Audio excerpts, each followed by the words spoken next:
Have you ever begged so hard for someone to love you that they had to threaten to call the police? My name is Marcus, and 3 months ago, I became every woman's worst nightmare.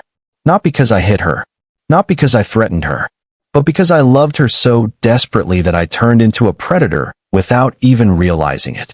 I went from being the boyfriend who brought her coffee every morning to the psycho she had to block on 7 different platforms just to feel safe.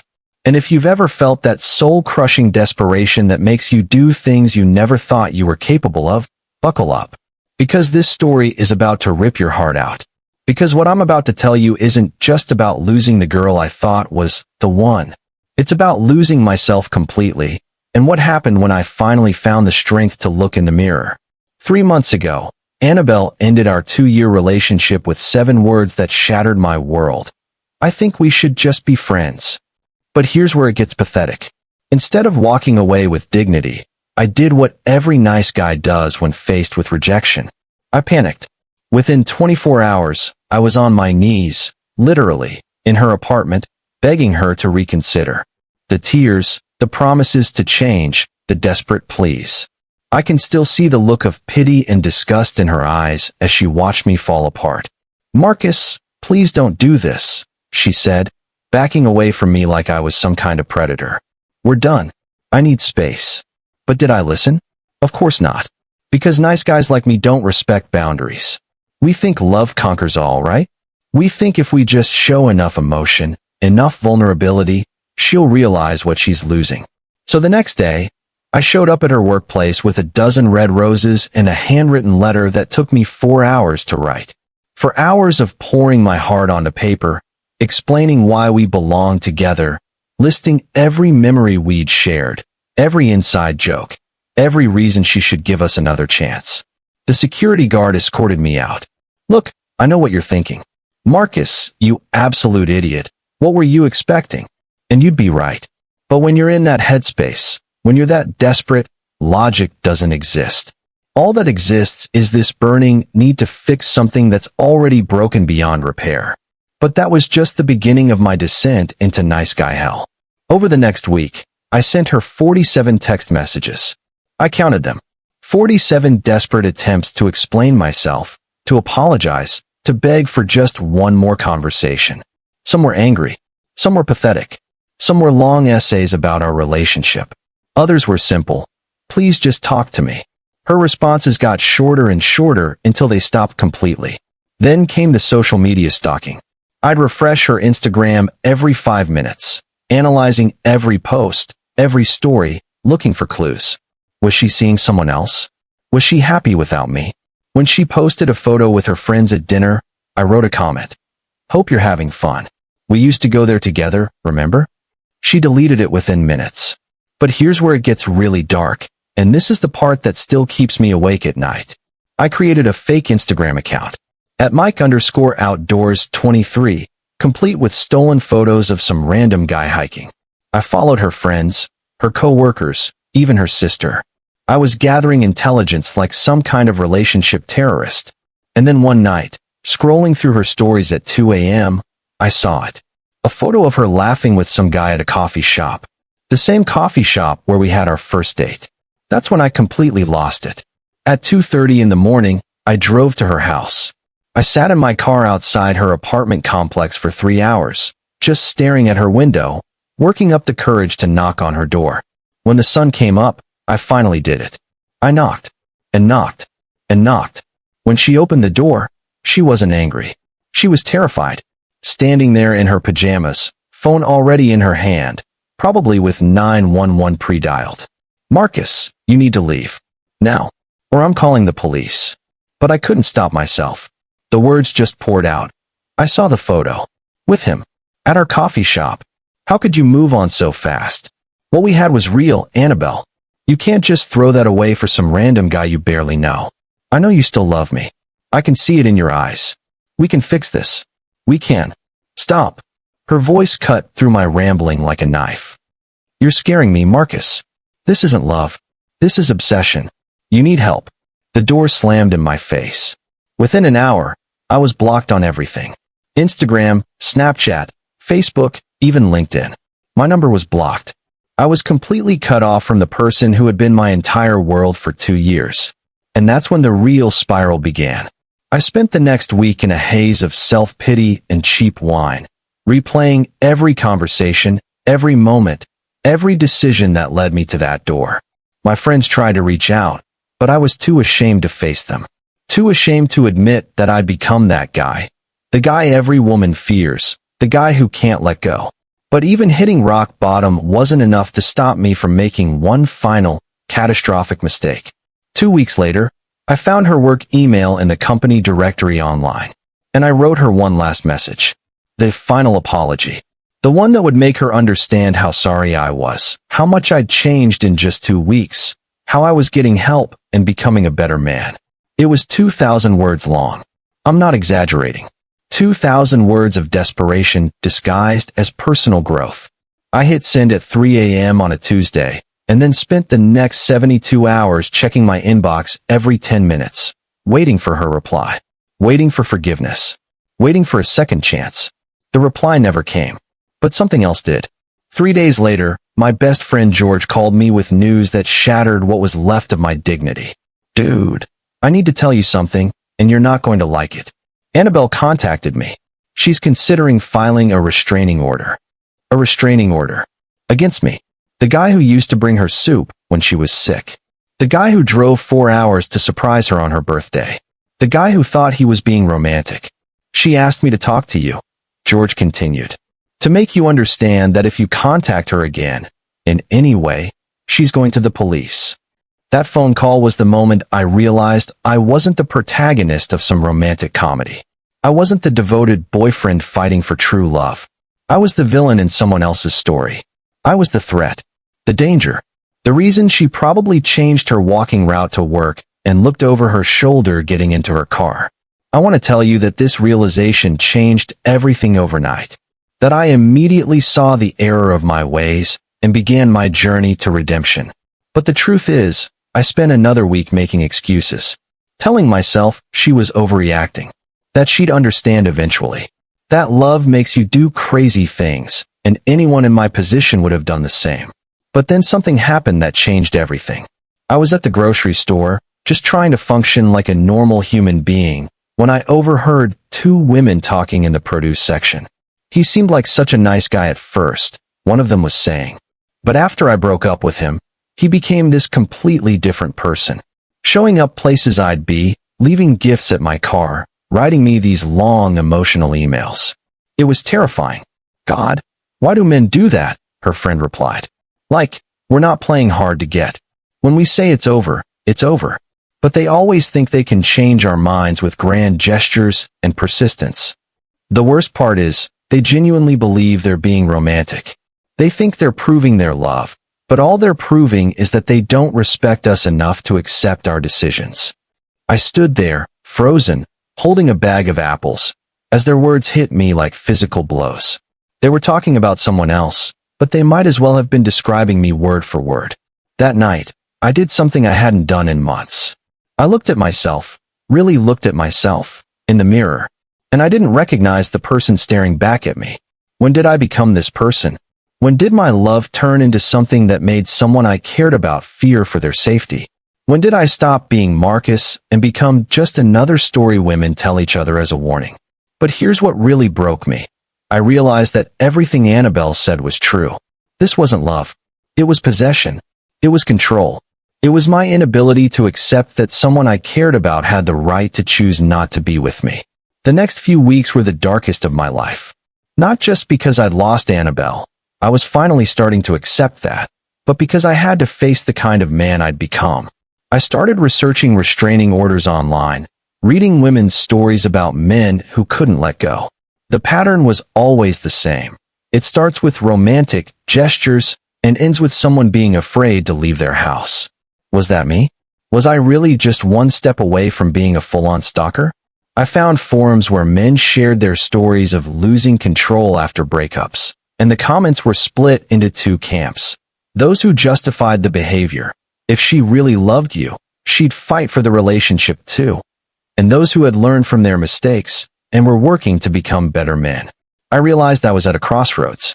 I could either double down on my victim mentality and continue blaming Annabelle for not appreciating my devotion, or I could do the hardest thing I'd ever done, take full responsibility for my actions and figure out how to never be that man again. But even making that choice wasn't enough. Because the truth is, I didn't just lose Annabelle that night. I lost respect for myself, trust from my friends, and worst of all, I lost my sense of identity. For 2 years, I had defined myself entirely through that relationship. Without it, I didn't know who I was. The scariest part wasn't being alone. It was realizing that I had no idea how to be alone. How to be complete as just Marcus, not as Annabelle's boyfriend, or Marcus who's trying to win Annabelle back. 3 months later, I can tell you that I'm not the same man who showed up at Annabelle's door at 6 a.m. But the journey to get here hasn't been some Hollywood transformation montage. It's been messy, painful, and full of setbacks. The first step was writing a letter I never sent. Not to Annabelle, to myself. A brutally honest accounting of every manipulative, boundary-crossing, disrespectful thing I did. Not to beat myself up, but to make sure I never forgot how it felt to be that desperate, that out of control. Then I did something that terrified me. I told my story to people I trusted. My brother, my closest friends, even my coach. I didn't sugarcoat it or make excuses. I told them exactly what I did and asked them to help me understand how I got there. The conversations were humiliating, but they were also necessary, because I learned that I wasn't unique. Almost every man I talked to had a story of losing control after a breakup, of doing things they were ashamed of not understanding why they couldn't just let go. But here's what I discovered that changed everything. The problem wasn't that I loved Annabelle too much. The problem was that I didn't love myself enough. For our entire relationship, I had outsourced my self-worth to her opinion of me. When she smiled at something I said, I felt valuable. When she seemed distant, I felt worthless. I wasn't in love with Annabelle. I was addicted to the validation she provided. So when she tried to leave, I wasn't just fighting for her. I was fighting for my entire sense of identity, my entire source of self-worth. No wonder I became desperate. In my mind, losing her meant losing everything that made me matter. Understanding the problem was only the beginning. The real work was learning how to build a life that didn't require someone else's approval to make me feel whole. I started small. I picked up hobbies I'd abandoned during the relationship, photography, hiking, even took a cooking class. Not to become more attractive to women, but to remember what it felt like to enjoy something just for me. I learned to sit with discomfort without immediately reaching for my phone to distract myself. I practiced being alone without feeling lonely. I started saying no to plans when I didn't want to go, instead of agreeing to everything to avoid conflict. Most importantly, I learned to recognize the warning signs of my people-pleasing tendencies. The urge to text someone immediately when they don't respond quickly enough. The need to over-explain myself when someone seems upset. The instinct to sacrifice my own needs to keep others happy. It wasn't easy. There were nights when I'd draft long messages to Annabelle, pouring out everything I'd learned, everything I'd changed, begging for another chance. But instead of sending them, I'd delete them and go for a walk. Because I finally understood something crucial. Real change isn't about proving to someone else that you're different. It's about becoming the kind of person who doesn't need to prove anything to anyone. 6 months after that morning at Annabelle's door, I ran into her at a mutual friend's birthday party. My first instinct was to leave immediately. I wasn't ready. I didn't trust myself. I was terrified of saying something stupid. But then I realized, running away was just another form of the same behavior. Instead of facing my discomfort and handling it like an adult, I was trying to avoid it entirely. So I stayed. And when she saw me, I could see the tension in her shoulders, the way she positioned herself near the exit, the protective stance of someone who'd been hurt and wasn't taking any chances. Instead of approaching her, trying to apologize, or attempting to start a conversation, I did something revolutionary. I respected her space. I stayed on the other side of the room. I didn't stare. I didn't try to engineer a casual encounter. I just let her be. About an hour later, she approached me. Not to reconcile, not to give me another chance, but to say something that I needed to hear. "Marcus, I can see you're working on yourself. I'm glad. But I need you to know that what happened between us, it can never happen again. Not with me, not with anyone. You scared me. And that's something I can't forget. The old me would have seen this as an opening. A chance to explain, to apologize, to prove how much I'd changed. The new me understood that she was offering me something much more valuable, closure, and the opportunity to take responsibility without expecting anything in return. You're right, I said. I did scare you. And I'm sorry. Not sorry in a way that expects forgiveness, but sorry in a way that commits to never being that person again. She nodded, and for a moment, I saw something I hadn't seen in months. She wasn't afraid of me anymore. That conversation was a turning point, but not for the reason you might think. I didn't win her back. We didn't become friends. We didn't have some movie moment where all was forgiven. What happened was simpler and more profound. I proved to myself that I could face my shame, take responsibility for my actions, and respect someone's boundaries even when it wasn't what I wanted to hear. For the first time in my adult life, I felt genuinely proud of myself. Not because someone else validated me, but because I had acted with integrity when it was difficult. That night, I understood the difference between being a nice guy and being a good man. Nice guys are transactional. They're kind because they expect something in return. Good men are kind because it's who they are, regardless of what they get back. Nice guys respect women only when they think it might lead to romantic success. Good men respect women because they recognize them as complete human beings with their own agency and desires. Nice guys take rejection personally, as if a woman's lack of interest is a judgment on their worth as a person. Good men understand that compatibility is complex, and someone not wanting to be with you doesn't mean there's anything wrong with either of you. The transformation wasn't about learning pickup techniques or becoming more confident with women. It was about becoming comfortable with myself as a complete person, whether I was in a relationship or not. Today, almost a year later, my life looks completely different. Not because I'm dating someone new, though I am, and it's healthier than any relationship I've ever had, but because I've learned to be happy alone. I have hobbies that bring me joy, friendships that aren't dependent on romantic drama, and most importantly, a sense of self that doesn't require external validation to survive. When someone isn't interested in me romantically, my first reaction isn't to figure out how to change their mind. It's to respect their decision and move on. When someone takes a while to text back, I don't spiral into anxiety about what I did wrong. I trust that they have their own life and priorities. This isn't about becoming indifferent or playing games. It's about understanding that desperation and neediness aren't attractive qualities in anyone, regardless of gender. People are drawn to those who have their own lives, their own interests, their own sense of purpose. But here's the most important lesson I learned. The problem was never that I was too nice. The problem was that I wasn't nice at all. I was manipulative, disrespectful, and controlling. I just disguised it as devotion and called it love. Real kindness doesn't come with expectations. Real love doesn't ignore boundaries. Real respect doesn't require reciprocation. If you're listening to this and seeing yourself in my story, I want you to know, it's not too late to change. But the change has to start with you. For you, regardless of whether it wins back the person you lost. The journey from nice guy to good man isn't easy, but it's worth it. Not because it guarantees romantic success. Nothing does. But because it guarantees something more valuable, self-respect. I'm still learning. I still catch myself falling into old patterns sometimes. But now I have the tools to recognize them and choose differently. If my story resonates with you, if you've ever found yourself begging someone to love you or showing up where you weren't wanted, you're not alone. But you also don't have to stay stuck in that pattern. The first step isn't learning how to win someone back. It's learning how to win yourself back. How to build a life so fulfilling that you don't need someone else's presence to feel complete. Because here's the truth that took me far too long to learn. The right person for you won't make you beg for their attention.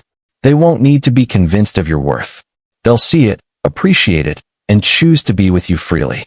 But first, you have to see it in yourself. If you're ready to break free from the nice guy trap and build genuine confidence with women, I want to tell you about something that changed my life completely.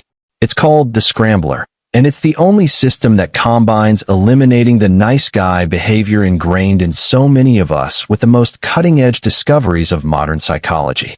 With one simple move, you can stop losing women that initially liked you because you couldn't play the game. Re-enter the dating scene with confidence at any age. Pass each and every one of women's secret tests. How to stop begging for love and make women fight for your attention instead. The Scrambler is the only system that shows you how to gain the attraction of women, project personal power, and avoid the "let's just be friends" speech for good. Click the link below to discover the method that transformed my dating life and helped me become the man I always wanted to be. Because the truth is, you don't need to change your personality to attract women. You just need to unlock the confident man you already are inside.